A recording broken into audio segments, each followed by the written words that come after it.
My name is Dr. Theodor Strohal. I'm Austrian and I'm running several law firms in United Arab Emirates, in Singapore, in Myanmar, and we have some other branches in the Middle East and the Far East.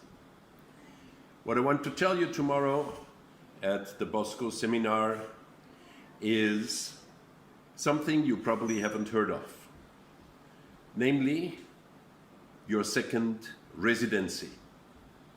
You may be resident in a European country, for instance, Ukraine or Russia, but you can also be resident in a second country. And this is what we, among others, offer to help you to get these residencies. The big advantage is that you can stay in this other country as long as you want.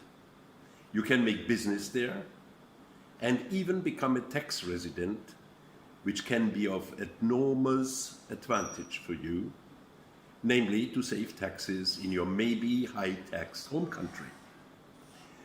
So if you want to become a resident in Middle East or in Far East or also in some European countries we can offer, then please listen to my speech tomorrow at the Bosco seminar, and I will be happy to see you there.